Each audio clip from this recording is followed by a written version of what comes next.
Donc le but ici, c'est de renverser complètement la croyance. Et comme j'ai dit, ils ont déjà commencé depuis des siècles. Depuis des siècles déjà. Et comment ils ont fait? Ça commence d'abord parmi le peuple noir. Ça veut dire que ce qu'on appelle les bidjedje, c'est ce qu'on appelle les démons dans la langue originelle, les bidjedje. Et comment on dit démons dans vos langues aussi? Voilà. Les bidjedje, ce qu'on appelle les démons, et ce qu'on appelle les anges déchus, dans la langue originale, on les appelle les bamololoma bungulale.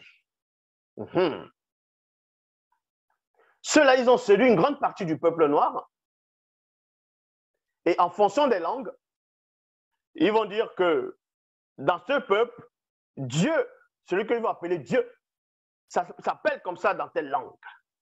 L'autre là-bas, dans l'autre langue, on va l'appeler Zam, Zambé, Zambi, ainsi de suite. Osiré. Ils vont dire non, c'est toujours les dieux. Mais sauf que chacun a sa langue, l'appelle à sa langue. C'est faux. Je dis bien, c'est faux.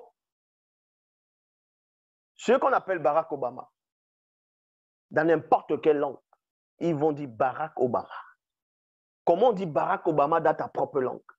Sans prononcer le mot, le nom Barack Obama. Mais comment on dit Barack Obama si tu ne prononces pas ce nom? Et vous pensez que le nom du créateur dans Wekedi va être traduit? Qu'on va traduire cela? Qu'on l'appelle ici, dans la langue originelle, et parce que tu ne parles pas cette langue, il va aussi s'appeler d'une autre manière dans ta langue? Non, ça reste le même nom, intraduisible. Voilà d'abord la première confusion qu'ils ont ramenée en Afrique.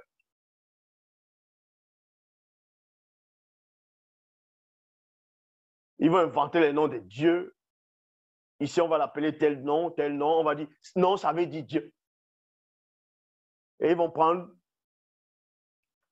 ils vont venir, ils vont dire, ils vont traduire les Bibles, d'abord en Douala. Ils vont mettre Loba dedans pour dire que Loba, ça veut dire Dieu.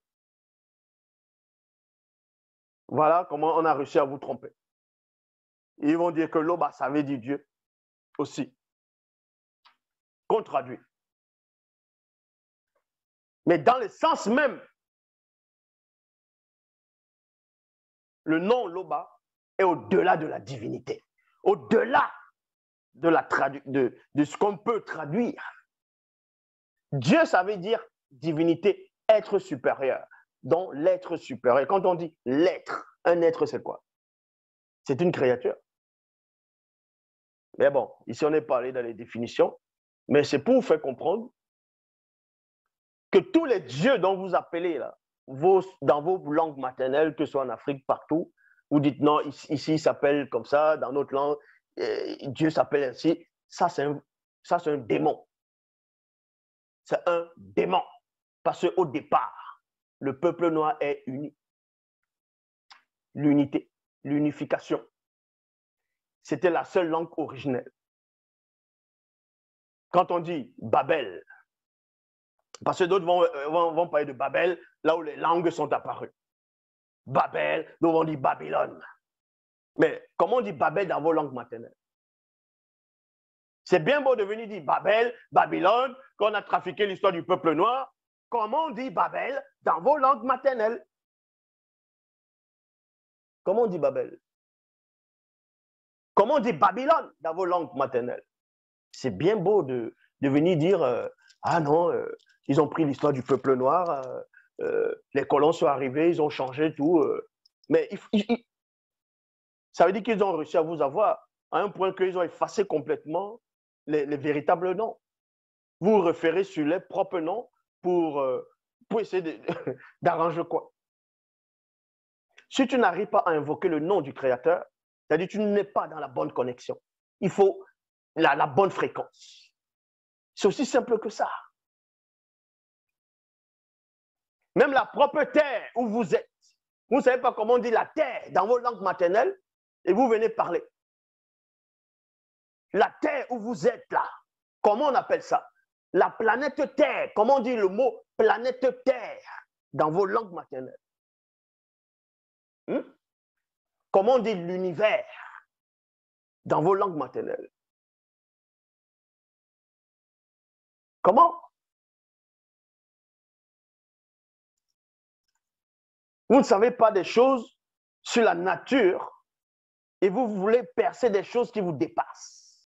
C'est pourquoi la manœuvre principale contre le peuple noir concerne l'effondrement et l'anéantissement de toutes ces connaissances, entre parenthèses, conscience, clarté, dont l'essentiel de sa documentation, donc preuve, sur les sciences interdites de l'après-vie. C'est pour ça que dans l'Égypte ancestrale ou l'Égypte antique, on va vous parler des livres des morts, mais que tu néanmoins trafiqué. Du monde des esprits, la création des multivers, des pyramides et autres. Encore, vous connaissez l'histoire de ceux qui prétendent être des égyptologues. Ils vont aller en Égypte, ils vont aller inventer, trafiquer, repeindre les images et écrire des livres, des bouquins, des torchons pour venir vous faire croire que non, la civilisation ancienne d'Égypte, ça pouvait être que des blancs, ça ne peut pas être des noirs, que l'homme noir n'était pas assez intelligent, il n'y avait pas de la technologie selon eux à cette époque pour construire des pyramides, parce que les pyramides, c'était des blocs de pierre qui pesaient des tonnes. Et pour transporter et les disposer sur forme pyramidale, il fallait forcément des grues, des engins, des appareils qui pouvaient transporter, soulever ces pierres, ces tonnes de pierres. Mais vu que selon leur explication, à cette époque, il n'y avait pas la roue, donc l'homme ne pouvait pas encore inventer, n'était pas assez éclairé. Et des théories veulent que ce soit des extraterrestres qui vont venir d'une autre planète ou bien d'une autre galaxie lointaine du système solaire pour venir aider les Noirs qui ont bâti ces pyramides. Donc, en cela, ils veulent effacer l'histoire du peuple noir. Mais l'histoire est là. Le support est là. Bible. La seule Bible authentique qui vous révèle l'existence des autres races. Comment les autres races sont arrivées. Parce qu'ils ont réussi à tromper un monsieur qui a aussi fait beaucoup d'études pour le compte des Noirs. C'était aussi un Noir. Et que beaucoup maintenant vont aduler plutôt comme étant un homme éclairé, un prophète, un Illuminati. Connu sous le nom de Cheikh Anta Diop, qui, selon ses écrits, selon ses théories, va vous expliquer que l'évolution, c'est des Noirs qui étaient partis en Europe, loin dans le froid, pendant des centaines d'années, à force de rester dans un froid très glacial, ils ont changé de couleur, ils sont devenus des blancs. Et ça, c'est de l'hérésie, c'est la pollution intellectuelle. La seule Bible authentique vous révèle comment les autres races sont apparues et pour quelles raisons les autres races existent. C'est pour ça que Satan ne supporte pas le livre de vérité. Il va susciter, en tout cas par les démons religieux, des mongols, des tétards, des pauvres arrivistes noirs pour venir raconter des hérésies, parler des choses qu'ils ne maîtrisent pas. Donc, vous dit ici, ce procédé aura pour achèvement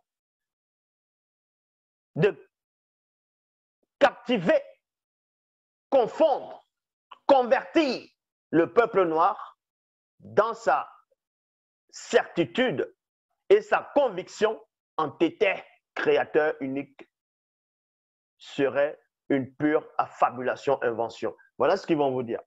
Donc, ils vont venir en Afrique.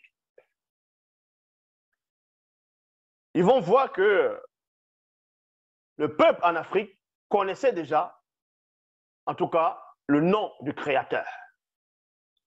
Principalement dans ce qu'ils vont appeler maintenant l'Afrique centrale, dans Ouassemutonga. Parce que, comme je dis, il y a beaucoup de Noirs qui vont venir parler. Oui, mais la Bible, c'est l'histoire des Noirs parce que Zulula était celui qui le disait. Ils vont reprendre les propos de Zulula, ils vont utiliser ça pour eux, mais rajouter autre chose et pour faire croire qu'ils détiennent une forme de connaissance. Dans ce cas, comment on dit Afrique dans vos langues maternelles? Vu que le mot Afrique, c'est pas comme ça qu'on nommait. Les ancêtres ne nommaient pas ce continent Afrique. Comment on dit continent dans la langue originelle, dans vos langues maternelles? Comment on dit un Africain dans la langue, dans vos langues? Ce n'est pas Afrique, hein? Ce n'est pas Africa. Donc tout ça est contenu dans la Bible. Kalatambale. Donc le but c'est quoi? C'est de vous faire croire que l'homme noir a toujours, depuis son origine, adoré des faux dieux, adoré des statuettes, pratiqué de la sorcellerie, la divination, l'occultisme. Et eux, les Occidentaux, les colons, les Blancs et les autres races, eux, on va dire, ils sont plus selon les manières de voir que Dieu les aurait plutôt choisis pour venir délivrer l'homme noir. Et pourtant, l'homme noir est le premier. Même dans les propres torchons, ils disent que le premier homme, c'était un noir. Donc, si Dieu, soi-disant Dieu crée le premier homme noir, à son image, selon sa ressemblance, ça voudrait que Dieu, il est noir. Et si Dieu, il est noir, pourquoi il va choisir d'autres races pour venir sauver l'humanité? Pourquoi? Il doit choisir lui-même un homme noir.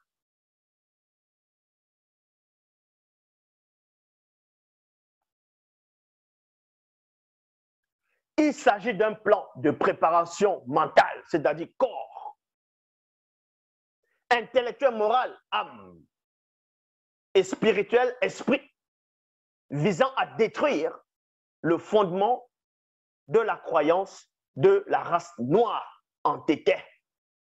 Ça, ils ont commencé, mais ils ne pourront pas arriver à la finalité.